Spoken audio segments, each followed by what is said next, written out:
के दिल पर यूक्रेन का अटैक।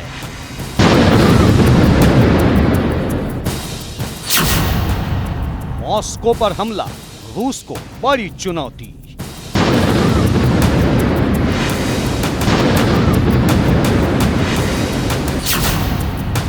यूक्रेन के टारगेट पर मॉस्को।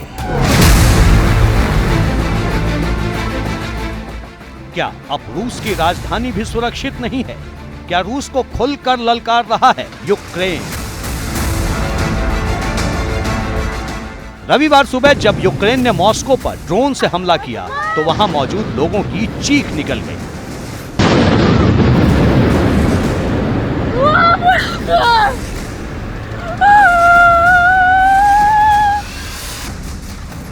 हमला होते ही रूस ने न सिर्फ उड़ानों को रोक दिया बल्कि मॉस्को के ऊपर एयर स्पेस को भी बंद कर दिया।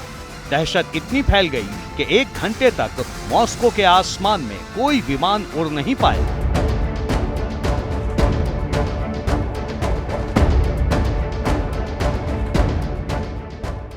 यूक्रेन के ड्रोन हमले में बिल्डिंग का एक हिस्सा तबाह हो गया, सड़क पर मलबा बिखर गया और कुछ देर के लिए वहां के लोगों के होश फाख्ता हो गए। रूस का दावा है कि यूक्रेन ने कई ड्रोन से मॉस्को को निशाना बनाया। मॉस्को को टारगेट कर बड़े हमले की तैयारी थी। यूक्रेन ने एक के बाद एक कई ड्रोन मॉस्को को दहलाने के लिए भेजा था। पहले ड्रोन ने एक बिल्डिंग को निशाना बनाया, इमारत के निचले फ्लोर को टारगेट कर हमला किया। धमाके की गूंज जैसे ही वहां के लोगों के कानों में पहुंची, वहां चीख पुकार मच गई।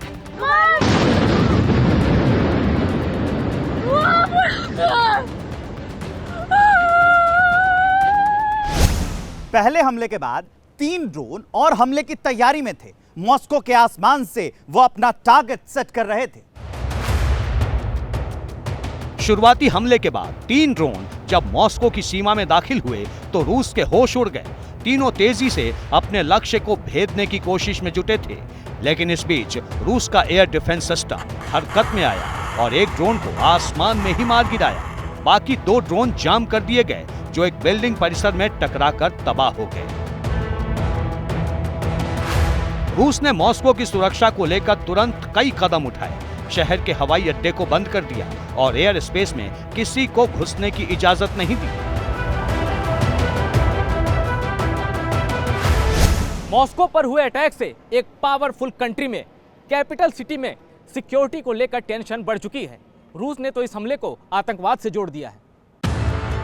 रूस के रक्षा मंत्रालय ने कहा कि मॉस्को शहर की इमारतों पर ड्रोन से हवाई हमले की कोशिश की गई। कीव शासन के आतंकी हमले के प्रयास को नाकाम कर दिया गया।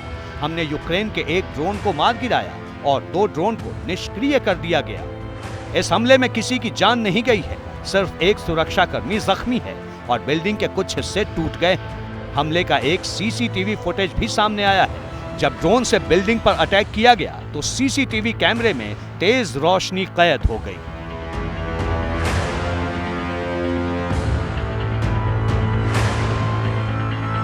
मॉस्को के मेयर सर्गेई सोबियानिन ने बताया कि हमले के बाद 2 कार्यालय टावरों के अगले हिस्से में थोड़ा नुकसान हुआ है। संयोग ठीक था कि बाकी 3 ड्रोन से शहर पर हमला नहीं हुआ। रूसी टेस समाचार एजेंसी ने इसे ड्रोन हमलों की नई श्रृंखला बताया है, जिसकी जद में यूक्रेन की सीमा के पास के क्रेमलिन और रूसी शहर भी शामिल हैं। फरवरी 2022 में जब रूस ने यूक्रेन पर हमला किया, तभी से रूस के कब्जे वाले कुछ हिस्सों को लेने के लिए यूक्रेनी जवाबी कार्रवाई में लगे हैं। इसे लेकर रूस ने अमेरिका और नाटो पर गंभीर आरोप लगाए हैं। रूस के विदेश मंत्रालय ने यूक्रेन के हमले पर बयान जारी किया है। ऐसे हमले अमेरिका और नाटो की मदद के बिना कीव शासन नहीं कर सकता। इसी महीने की शुरुआत में रूस ने 5 यूक्रेनी ड्रोन को मारने का दावा किया था, क्योंकि यूक्रेन के इन ड्रोन ने मॉस्को के वानुकोवो इंटरनेशनल एयरपोर्ट का काम बाधित किया था। उधर यूक्रेन के अधिकारियों ने रूस पर हमला करने के आरोप लगाए हैं। यूक्रेन का कहना है कि उत्तर पूर्वी शहर सुमी पर रूस ने मिसाइल से हमला किया। रूसी हमले में एक नागरिक की मौत हो गई और 5 लोग जख्मी हो गए। 29 जुलाई को यूक्रेन के एक शिक्षण संस्थान पर रूस ने मिसाइल से हमला किया, जिससे पूरी बिल्डिंग मटियामेट हो गई। अब सवाल है कि रूस के सामने हर क्षेत्र में कमजोर यूक्रेन डायरेक्ट फाइट क्यों कर रहा है? ड्रोन अटैक करके यूक्रेन पुतिन को क्यों उकसा रहा है? रूस और यूक्रेन के बीच सैन्य शक्ति का जब आकलन करेंगे तो यूक्रेन रूस के सामने कहीं नहीं ठहरता। रूस के पास करीब 30 लाख सैनिक हैं, जबकि यूक्रेन के पास 11,55,000। रूस के पास एक्टिव सैनिक 9 लाख हैं, जबकि यूक्रेन के पास सिर्फ 2 लाख। रूस के पास 20 लाख की रिजर्व सेना है, जबकि यूक्रेन के पास 9 लाख की। रूस की वायुसेना में 1,511 लड़ाकू विमान हैं, जबकि यूक्रेन के पास सिर्फ 98 फाइटर प्लेन हैं। रूस के पास 544 लड़ाकू हेलीकॉप्टर हैं, तो यूक्रेन के पास सिर्फ 34। रूसी सेना के पास 12,240 टैंक हैं, जबकि यूक्रेनी सेना में 2,596 टैंक हैं। रूसी सेना ताकत के मुकाबले में यूक्रेन से कहीं ज्यादा मजबूत है। जंगी जहाज और परमाणु बम के मामले में यूक्रेन रूस के सामने कहीं नहीं ठहरता है। रूस की अर्थव्यवस्था भी यूक्रेन से 10 गुना ज्यादा बड़ी है। लेकिन यह भी सच है कि यूक्रेन से युद्ध में रूस को सबसे ज्यादा नुकसान हुआ है। एक छोटे से देश ने दुनिया के सुपर पावर देश की नाक में दम कर दिया है। लगातार वो रूस के हमले का जवाब दे रहा है। 24 फरवरी 2022 से लेकर अब तक युद्ध में डटा हुआ है। रूस ने सरेंडर करवाने की कोशिश की, लेकिन यूक्रेन आज भी मैदान में खड़ा है। लेकिन इस युद्ध में उसे भारी नुकसान उठाना पड़ा है। रूस और यूक्रेन के बीच 17 महीने से महासंग्राम छिड़ा है। इस लड़ाई में दोनों देशों को बहुत भारी नुकसान हुआ है। नई स्टडी में नुकसान को लेकर जो आंकड़े आए हैं वो बहुत चौंकाने वाले हैं। रूस का दावा है कि इस युद्ध में उसके करीब 6,000 सैनिक मारे गए हैं, जबकि 522 दिनों की जंग में 50,000 से ज्यादा सैनिकों के मरने की खबर है। एक स्टडी के मुताबिक साल 2022 में 25,000 रूसी सैनिक मारे गए और मई 2023 तक 20,000 जवानों ने लड़ाई में जान गंवाई।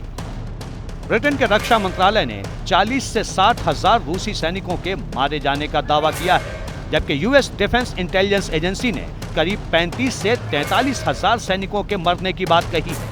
रूस के हमले में बड़ी संख्या में यूक्रेनी जवान भी मारे गए हैं। रूस का दावा है कि इस जंग में यूक्रेन के करीब 1.5 लाख सैनिक मारे गए हैं। एक रिसर्चर ने दावा किया कि अब तक यूक्रेन के 1 लाख सैनिक युद्ध में मारे गए हैं। यूएन का मानवाधिकार डिपार्टमेंट ऐसे हताहतों को लेकर आधिकारिक आंकड़े जुटाता है। अभी तक मरने वालों की कोई स्पष्ट संख्या सामने नहीं आई है, लेकिन इस जंग में यूक्रेन के कई शहर तबाह हो गए हैं और रूस भी अपने हजारों जवान खो चुका है। अब मॉस्को में हुए हमले को रूस गंभीरता से ले रहा है। आने वाले वक्त में वो और जोरदार हमला कर सकता है और यूक्रेन में भारी तबाही मचा सकता है। Bureau report, ABP news.